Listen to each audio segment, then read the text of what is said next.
하면은요, 마지막에 좀 아름답지 못하도록 결과가 맺어지는 것 같아서 언제부턴가 교회에서는 순서를 이렇게 바꿔서 하고 있습니다. 여러분들이 은혜 많이 받는 성찬식, 성찬 예배가 되시기를 바랍니다. 사실 우리는 그동안에 코로나 때문에 마음껏 교회 예식, 다시 말해서 성찬과 세례를 하지를 못했습니다. 근데 이제 모든 게 다 회복되고 있어요. 어제도 오면서 사람들이 그냥 옛날 모습으로 다 돌아갔습니다. 그래도 마스크는 꼭꼭 다 쓰고 다니고, 저도 마스크 한 번도 벗은 적이 없어요. 그렇게 아직까지는 그래도 조심스러운 그런 때인 줄 압니다. 자, 근데 여러분들이 오늘 성찬식을 하면서 믿음의 조상 이삭에 대한 얘기를 좀 하려고 합니다. 이삭을 통해서 여러분들이 성찬식의 참된 의미를 찾아볼 수 있기를 바라고요. 또 초대교회가 어떻게 해서 성찬식을 통해서 하나님을 영화롭게 했는가, 이걸 볼 수 있는 그런 시간 됐으면 좋겠습니다. 사실 이삭이 누구냐? 여러분들, 이삭은 믿음의 족장 가운데 가장 깨끗한 가정을 이뤘어요. 그리고 최고의 후손을 두었고 이 땅에 살면서 최대 축복을 받았던 인물이 이삭입니다. 아브라함의 아들 이삭이라 이 말이에요. 때문에 이삭은 가장 모범적이고 또 우리 신앙의 모델이 되는 그런 인물이다, 믿음의 인물이다, 이렇게 말할 수가 있습니다.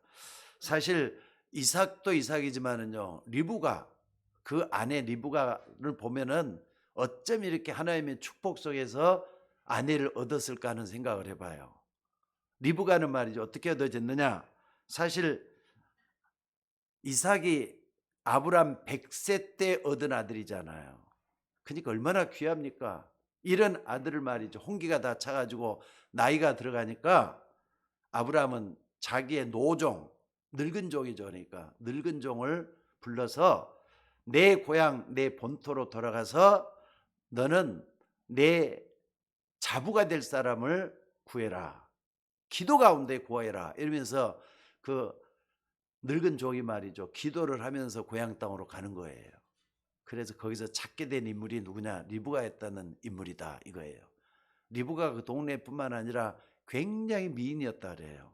게다가 믿음도 말이죠, 출중해가지고 이런 가정을 이루는 것이 하나님의 계획이라는 걸 볼 수가 있습니다. 어찌됐든 여러분들, 하나님의 언약 속에, 하나님의 축복 속에 리브가를 만나게 됐습니다. 또 뿐만 아니라 여러분들, 당대 최고의 경제 축복을 받는 사람이 누구냐? 이스라엘을 말할 수 있어요. 이건 아버지 아브람 때문에 얻어지는 약속의 축복이에요. 그러니까 자, 이삭이 한 해 농사를 지었단 말이에요. 농사를 지면은 똑같은 땅에서는 항상 정해져 있는 곡식이 나올 수밖에 없잖아요. 근데 성경에 뭐라 돼 갖고 있느냐? 그의 이삭이 농사를 지었더니 100배의 축복을 받았대요. 가능합니까? 여러분들, 이게 바로 하나님은 기적을 행하시는 하나님을 보여주는 거예요. 여러분들이 일반적인 원리로만 하나님을 보지 마시고 기적의 하나님을 믿는 사람에게는 기적 역사가 많이 일어나요. 믿으시기를 주의 이름으로 축원합니다. 그리고 또 뿐만 아니라 이삭이 말이죠, 목축하는 사람이기 때문에 양을 치잖아요. 그러면 뭐가 제일 필요하겠어요? 양이 먹어야 될, 목초는 전부 다 있지만은 물이 귀하단 말이에요. 중동제약은 물이 귀하잖아요. 요즘 생각하면 기름은 많이 나요. 물은 귀해요. 그러니까 땅을 파면은 물이 나와야 되는, 물이 없단 말이에요. 근데 이상하게 이삭이 땅을 파면은 어떻게 되느냐? 샘 근원을 얻었다 그래요. 샘 근원을 얻었으니까는 완전히 물이 나올 수 있는 그 부분을 말이죠, 하나님께서 인도해 갖고 샘을 파게 만들어 줬어요. 그러니까 얼마나 이삭이 형통의 축복을 받았습니까? 게다가 하나님은 이 믿음의 조상 이삭을 통해서 뭐 했느냐? 굉장히 중요한 두 아들 쌍둥이를 줬는데 그 아들이 야곱입니다. 그 중에 하나가 야곱이란 말이에요. 근데 야곱을 통해서 집안 대대 말이죠, 흘러갈 수 있도록 12아들을 줘요. 야곱을 통해서 12아들 줘요. 에서는 이미 탈락이 돼서 믿음에서 떠나갔지만은 야곱에게는 12아들 줘가지고 어떡합니까? 나중에는 12아들이 12족장이 되도록 만들어요. 12족장은 이스라엘 민족이 되도록 근원이 어디서부터 나오냐? 아브람, 이삭으로부터 나온단 말이에요. 그러니까 여러분들이 내가 사는 삶이 아무것도 아니라고 생각하지 마시기 바랍니다. 하나님은 여러분 집안을 쓰시고 또 여러분을 쓰시기를 원하는 거예요. 그 계획이 아브람, 이삭, 야곱을 통해서 드러났다 이 말이에요. 이번에 일본에 가서 어느 절을 갔는데 뭡니까? 그 지역 이름이 갑자기 또 생각이 안 나네. 그 지역에서 말이죠. 절이 제일로 크다는 절을 이 선교사님이 데려다 주더라고요. 근데 그 절이 어떻게 돼 갖고 있느냐? 아예 그냥 시스템 자체가 절을 못 떠나도록 만들어 버렸어요. 한번 딱 들어가서 거기에 앉으면은 사람이 죽잖아요. 아마 우리 박주리 집사님은 잘할 수 있을 것 같아요. 사람이 죽으면은 그 속에 49제라는 그 올무를 통해서 어디까지 인도하느냐? 화장터에다가 묘까지 다 인도를 다 해놨더라고요. 그러니까 조그마한 거기에 4대가 들어간대요. 4대 유골함이 들어가도록 뭡니까? 화장을 해서 사람 죽은 뼈가루를 갖다 놨다 이 말이에요. 그것도 해놓으면은 4대가 딱 걸쳐 들어갔는데 한 번 들어갔는데 500만 원 돈이라네요. 그러면 거기에 한 조그마한 거 하는데 이게 2천만 원 들어가야지 되는 거라 이 말이죠. 대대로 내려가면서 할아버지 할머니 뼈들이 다 같이 합장을 해가지고 묶어놨도록 해놔서 그게 한 500개 1000개 이상 딱 해놔서 그 절에다 모셔놓는 거란 말이에요. 그렇게 하면서 어떤 일이 벌어지느냐? 거기서 이제 불공을 들여주는 거래요. 그러니까 이 사람들은 불안해갖고 오는 이런 사람들을 통해서 하나의 플랫폼이 돼갖고 있는 거예요. 플랫폼을 딱 만들어가지고 참 못 노는 사람들이 거기 떠나지 못하도록 다 만들어놨어요. 야, 그걸 보고 야, 이거 마귀가 하는 방법이 엄청나네. 우리 기독교는 뭐 하는 거야? 이런 생각이 저절로 나더라고요. 게다가 거기서 또 결혼식도 해요. 바로 옆에서 또 결혼식도 할 수 있도록 하는데 마침 또 청년 둘이가 와갖고 있는데 청년 둘이가 와서 주지 스님하고 서로 상담을 하면서 결혼식 날짜를 잡고 있는 그런 모습도 보는 걸 제가 보고 왔었습니다. 자, 어찌됐든 여러분 이걸 좀 보시면서 뭘 봐야 되느냐? 아브람, 이삭, 야곱, 요셉 4대에 걸쳐서 하나님은 복을 받게 만들어서 한 민족을 이루가셨던 하나님을 볼 수가 있습니다. 여러분들, 자, 그렇다면 우리가 여기서 봐야 될 게 있어요. 이삭이 어떻게 해서 축복의 조상이 될 수가 있었느냐? 아브람도 아니고 야곱도 아니고 이삭이 어떻게 해서 이 축복을 볼 수가 있겠느냐? 오늘 성찬식하고 관계가 있어요. 축복이 모델이 되게 만든 사건이 창세기 어디입니까? 12장에 나옵니다. 22장에 나옵니다. 12장이 아니라 22장에 나옵니다. 하나님이 아브라함을 시험하실 때 모리아산에서 아브라함에게 뭐라 합니까? 사랑하는 내 독자 이삭을 번제물로 드리라는 하나님의 명령이 떨어졌어요. 근데 22장에 제일 처음에 딱 보면 뭐라 그랬냐? 하나님이 아브라함을 시험하시려고 그랬어요. 시험하시기 위해서 이런 일이 벌어진 겁니다. 사실 이때만 해도 말이죠. 여러 과정을 거쳐서 아브라함은 어떻습니까? 이제는 성숙한 믿음을 가지고 있는 그런 때예요. 처음 믿을 때는요, 시행착오도 많잖아요. 실수도 많고 그럴 때가 아니에요. 이미 자식이 없었을 때 그때도 말이죠. 잘 믿었던 아브라함이지만은 이제 그 아들이 12살이 돼 갖고 있을 때 이 아들을 번제물로 드리라. 여러분 번제물이 뭔 줄 아세요? 이 번제물이라는 것은요. 일단 짐승 가죽을 벗겨내야 돼요. 그럼 가죽을 벗겨냈을 때 피가 흐르겠어요, 안 흐르겠어요? 피가 줄줄 흐를 거 아닙니까? 그 피가 줄줄 흐르는 그 상태로 장작더미 위에 올려놔가지고 태우는 거예요. 태우면은 연기가 날 거 아닙니까? 그 연기를 가지고 드리는 게 번제입니다. 이런 번제 제사를 아들을 가지고 이렇게 드리라는 거예요. 아니 사랑하는 독자 아들을 번제물로 드리라. 가능하겠습니까? 근데 아브라함은 그때 드린다 그래요. 미쳤다 그럴 거 아닙니까? 여러분들 처음 믿을 때는 이게 이해가 안 돼도 하나님의 역사를 100% 믿는 사람은 하나님의 능력을 믿습니다. 하나님의 기적 행동을 믿는다 이 말이에요. 그래서 오늘 여러분들 참으로 이런 일을 통해서 우리는 뭘 발견해야 되느냐? 자, 여러분 한번 이때 보시니까 뭐라 그랬느냐? 하나님은 아브라함이 진짜 그렇게 하려고 했을 때 이삭 대신 순양을 준비해 놓으신 하나님이에요. 여러분들 하나님은 여러분의 일거일투절 다 하시는 하나님이십니다. 게다가 하나님은 잔인한 하나님이 아니에요. 사랑과 은혜가 넘치고요. 또 우리를 사랑하시되 안고 일어서시는 것까지 다 알고 계시는 그 하나님이란 말이에요. 여러분들 전능하신 하나님이실 뿐만 아니라 자비와 긍휼이 풍성하신 그 하나님이라 이 말입니다. 여기서 중요한 것은요, 아브라함이 하나님을 어떻게 믿었길래 자기 아들 독자까지 하나님께 이렇게 번제물로 드리려고 했었겠느냐 이 말입니다. 사실 우리는 결과만 가지고 따지지만은 아브라함은 그렇게 할 수밖에 없는 말씀에 대한 믿음이 있었다는 사실이에요. 그러니까 하나님이 이미 자기에게 말씀하신 그 언약을 확실하게 성취될 걸 믿고 있었던 아브라함이었다는 사실이에요. 여러분들 이런 믿음의 행동을 다른 사람은 몰라도요, 자기가 직접 제물이 됐던 이삭은 이게 평생의 각인이 돼 갖고 있었다는 사실이에요. 그게 뭐냐면 피언약이라는 사실이에요. 여러분들 자기 대신에 순양을 준비했단 말이에요. 누가? 하나님이.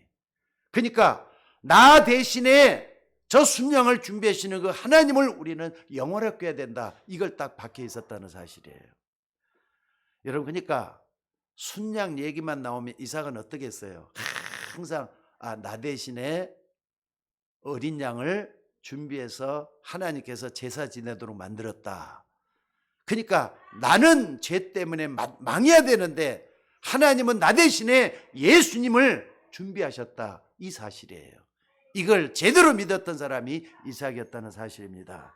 근데 이런 피언약 결국은 복음이거든요. 여러분 복음 알고 있으면은 피언약의 비밀을 다 알고 있다고 쭉 이렇게 흐름을 타고 한번 좀 살펴보시기를 주의 이름으로 축원합니다. 자, 이런 복음의 여정이 역사를 타고 흘러서 초대교회 전달이 됐다 이 말이에요. 초대교회 마가다락방에 시작한 초대교회 말입니다. 사실 마가다락방 초대교회 하니까 거창한 것처럼 생각하죠. 아닙니다. 골방 마가다락방에서 시작했다니까. 거기서 시작해가지고 120명이 모여가지고 예배를 드리는 거예요. 그러다 이제 퍼져나가면서 점차적으로 확산되기 시작했을 뿐인데 처음에는 이 복음을 시작했던 초대교인들이 그렇게 말이죠. 단순하지를 않았어요. 근데 여러분들 사도행전 2장 41절 이하에 보니까 이런 말이 있어요. 그 말을 받은 사람들은 세를 받으며 이날의 신도의 수가 3,000이나 더하더라. 그리고 42절에 보니까 그들이 사도의 가르침을 받아 서로 교제하며 떡을 떼며 오로지 기도하기 힘쓰더라 그랬어요. 마가다락 앞에 100명도 못 모이고 100명 보면 빡빡하거든요. 어떻게 3,000명 모이겠어요? 전도에서 퍼져나간 게 3,000명이라 이 말이에요. 새신자들이 생겼다 이 말이에요. 그들이 세례를 받고 뭐 하느냐? 거기서 떡을 떼는 예식을 행한 거예요. 이 떡은요 애찬도 될 수가 있지만은 주님의 죽으심과 피 흘리심을 기념하는 성찬식도 여기서 나온 거예요. 자, 그렇기 때문에 이 사람들은 주의 죽으심을 본받아서 계속 나기 때문에요. 응답을 받지 않을 수가 없었다는 사실이에요. 여러분 누구처럼? 이삭처럼 말입니다. 이삭은 평생에 순양을 잡는다 할 때는 나도 옛날에 저래 나 대신에 순양을 드렸구나. 이걸 딱 붙잡고 있어요. 여러분 이게 얼마나 중요하느냐. 여러분들이 예수 그리스도의 십자가의 죽음을 틈만 나면 기억을 하고 이걸 묵상하라는 사실이에요. 이게 이삭을 통해서 주시는 교훈입니다. 그러니까 성찬식은 옛날에는 날마다 했었어요. 날마다 성찬식을 행했다니까. 근데 우리 지금 현재 도시에 살고 있는 사람들이 날마다 그게 됩니까? 그래서 한 달로 줄어들었어요. 근데 지금 이렇게 코로나 때문에 3년 지나가지고 4년째 드디어 이제 우리가 성찬식을 갖게 된 거예요. 여러분들이 뭘 생각하면서 성찬식을 행해야 될지 이걸 붙잡는 여러분들 되시기를 바랍니다. 자, 그러면은 성찬이 뭡니까? 이 성찬에 대해서는 세 가지 견해가 있습니다. 하나는 뭐냐면요, 천주교 생하는 화채설입니다. 또 루터를 통해서 우리에게 전했던 공제설이고요. 또 하나는 우리 기독교 장로교에서는 뭘 추구하느냐, 성경 그대로 따르자 해가지고 뭐냐면 기념설을 얘기해요. 기념절을 영적 임재설로 바꿔서 부르기도 합니다. 자, 화채설이 뭡니까? 여러분들 천주교에서는 지금도 이 화채설을 하거든요. 떡과 잔을 나눌 때마다 어떻게 하느냐, 그러면 2000년의 예수님의 피와 살을 그대로 자기 속에 들어온다고 믿는 것이 화채설이에요. 화채, 예수님의 몸과 피가 자기에게 그대로 변한다는 것이 화채설이에요. 이것 때문에 많은 문제가 생겼다는 걸 알고 있어요. 루터가 이거 아니다 해가지고 우리가 성찬을 행할 때, 다시 말해서 주의 몸과 피를 의식을 하면서 성찬을 할 때 그대로 임재한, 그대로 찾아온다, 공존한다, 공제설이라 그래요. 근데 루터를 통해서 지금 많은 교회들이 어떻게 하고 있냐, 성경 그대로 믿으면 되지 우리가 자해석할 필요가 뭐 있겠느냐 이렇게 얘기한 거예요. 그게 뭐냐, 오늘 여기 우리 장로교에서는 영적 임재설 내지는 기념설을 얘기하고 있는 게 고린도전 오늘 본문에 읽었던 그대로입니다. 자, 23절로부터 25절 다시 한번 제가 읽어드릴게요. 내가 너에게 받은 것은 주께 받은 것이니 곧 주께서 잡히시던 밤에 떡을 가지사 축사하시고, 축사라는 것은 하나님께 감사 기도를 하는 걸 축사라 그래요. 축사하시고 떼어 이르시되 이것은 너희를 행하는 나의 몸이니 이것을 행하여 나를 기념하라 하시고, 19회 또한 그와 같이 잔을 가지시고 이르시되 이 잔은 내 피로 세운 새 언약이니 이것을 행하여 마실 때마다 나를 기념하라 하셨으니 너희가 이 떡을 먹으며 이 잔을 마실 때마다 주의 죽으심을 오실 때까지 전하는 이것이니라. 바로 이것 때문에 오늘날 교회에서는 성찬식을 행하게 된 것입니다. 그러니까 성찬은 예수 그리스도의 몸과 피를 기념하는 기독교의 가장 중요한 예식 중에 하나입니다. 예수 그리스도는 하나님 언약을 성취를 위해서 몸이 찢기심을 당했습니다. 그리고 피를 흘렸습니다. 그것을 우리는 날마다 기념을 하면서 주의 죽으심을 오실 때까지, 예수님 재림할 때까지 기념하라고 말씀만 그대로 우리는 따르고 있는 거예요. 여러분들, 예수님이 이 땅에 오셔서 무엇 때문에 십자가 지셨죠? 로마 군병에 잡혀가지고 살인자가 돼서 죽었다고만 생각하면 안 됩니다. 그분이 이 땅에 오신 것은요, 700년 전에 이렇게 예언이 돼 있었어요. 이사야 53장 4절 6절에 보니까 그가 찔림은 우리의 허물 인하며 그가 상함은 우리의 죄악 때문이라. 우리가 징계를 받음으로, 그가 징계를 받음으로 우리가 나음을 입었고 그가 채찍에 맞음으로 우리가 평화를 누렸도다. 우리는 다 양 같아서 그릇 행하여 각기 제 길로 갔거늘 우리 무리의 죄악을 그에게 담당시키셨도다. 이 땅에 뭐하러 오셨느냐? 여러분과 저의 죄 때문에 죄를 용서하시는 표로 이 땅에 오신 분이 예수 그리스도라는 사실이에요. 믿습니까? 예수님은 바로 이 십자가 때문에 오셨고 이 십자가에서 엄청난 고통과 괴로움을 동반하시면서 죽으셨다 이 말이에요. 여러분, 이게 사람들에게 어떻게 통용이 되죠? 사람들을 전혀 이런 거 관심도 없습니다. 사람들은 지금 이 땅에 태어나 살면서도 왜 사는지, 또 무엇 때문에 살아야 되는지, 내가 이 고통을 왜 받아야 되는 것인지 온통 의문밖에 안 생겨요. 갈등밖에 안 생기는 세상 속이에요. 근데 예수님은 2000전에 여러분이 받아야 될 죄의 결과, 여러분 죄의 결과가 뭔 줄 아셔요? 자, 따라서 해봅시다. 죄의 결과는 재앙이요 지옥 형벌이다. 그게 간단한 겁니까? 죽어봐야 알겠습니까? 죽기 전에 성경의 말씀은 100% 믿으셔야 돼요. 그래야만 피할 길이 열립니다. 예수님이 무엇 때문에 십자가에 못 박혀 죽었는지 바로 알고 바로 믿어야 된다 이 말이에요. 그래서 예수님은 십자가에서 얼마나 큰 고통을 당했는지 몰라요. 오늘은 특별히 고난주일 아닙니까? 그가 찔리면, 자 따라서 해봅시다. 그가 찔리면, 따라서 한번 해보세요. 크게. 그가 찔리면 내 허물 때문이요. 그가 상함은 내 죄악 때문이라. 가슴을 좀 손대면서 한번 해봐요. 내 죄 때문에, 내 허물 때문에 예수님이 십자가 못 박혀 죽으셨다 이 말이에요. 여러분들 그 예수님이 여러분의 모든 허물과 죄를 다 덮으시고 여러분을 구원해 주신 줄 믿으시기 바랍니다. 예수님이 십자가 지실 때는요, 예수님은 일반 사람들보다 몸이 좀 더 약했다 그래요. 그러니까 사람들은 보통 7시간, 8시간 가는데 그분은 6시간밖에 달리질 못했다 그래요. 근데 물가피를 다 쏟을 때 얼마나 고통스럽겠어요. 이 지구상에서 가장 고통을 주는 형벌이 십자가 형벌이에요. 여러분의 죄가 어느 정도 크냐? 십자가 형벌만큼 크다는 걸 보여주는 거예요. 무슨 말인지 알겠습니까? 하나님을 떠난 죄가 그렇게도 무서운 겁니다. 허물이 얼마나 크냐? 우리의 허물로 인하며 그가 찔린 것은 우리의 허물로 인하며 그가 상한 것은 우리의 죄악 때문에, 허물은 여러분의 죄를 얘기하는 거예요. 또 그분이 상한 것은 뭐냐? 우리의 죄악 때문이라. 죄악은 하나님을 떠난 죄가 그렇게 크고 엄청나다는 걸 보여주는 것인 줄로 믿습니다. 그러니까 여러분들 예수님의 십자가의 고통과 죽으심은 바로 이런 이유가 다 우리 때문이에요.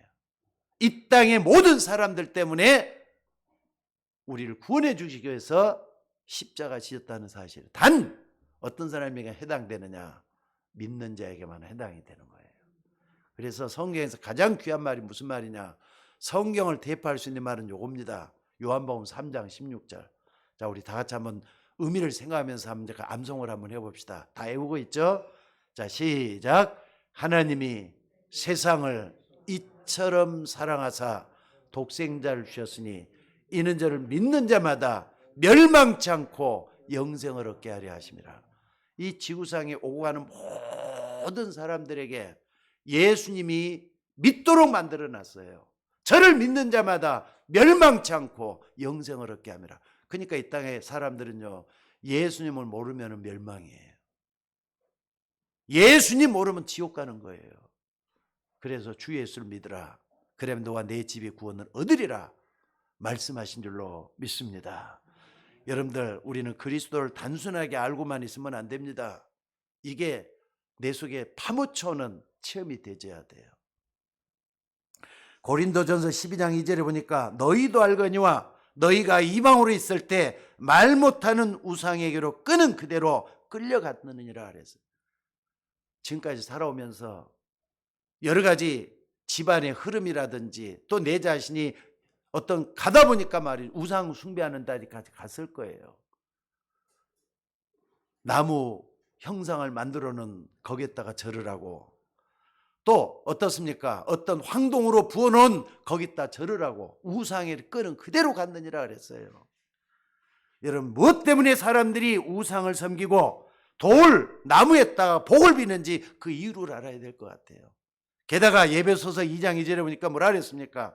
전에는 우리도 우리 육체의 욕심을 따라 지내며 육체와 마음에 원하는 것을 하여 본질상 진노의 자녀였더니 그랬습니다. 여러분 속에다 욕심이라는 게 들어있죠? 맞습니까? 여러분 속에 욕심이라는 게 있죠? 육체의 욕심을 따라 지내며 마음과 육체에 원하는 걸 하여 본질상 진노의 자녀였더냐.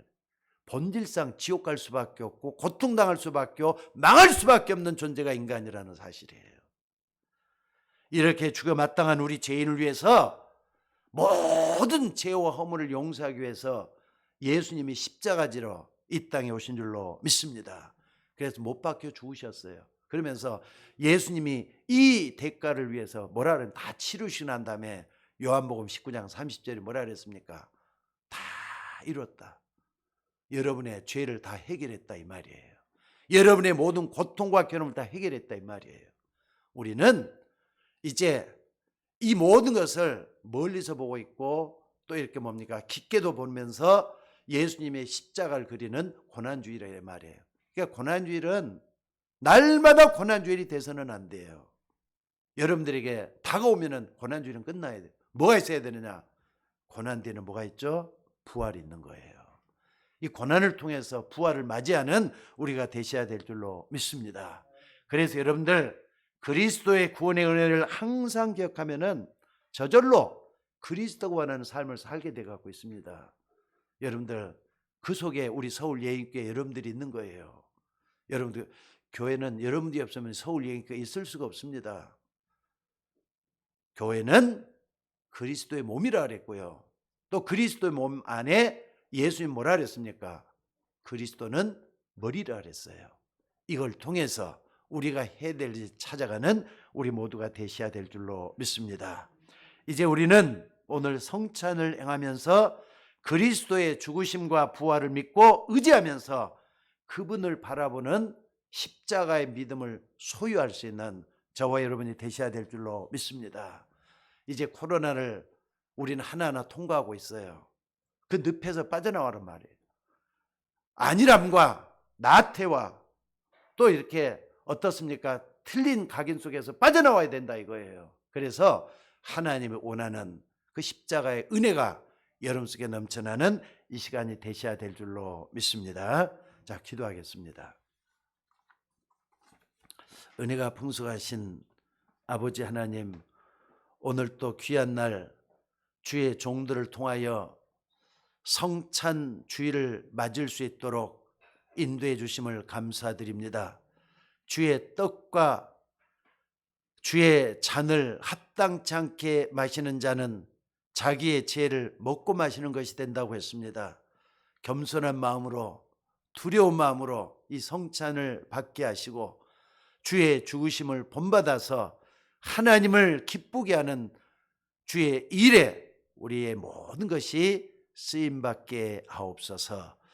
성찬을 통해서 하나님의 영광의 빛이 드러나도록 인도하여 주시옵소서.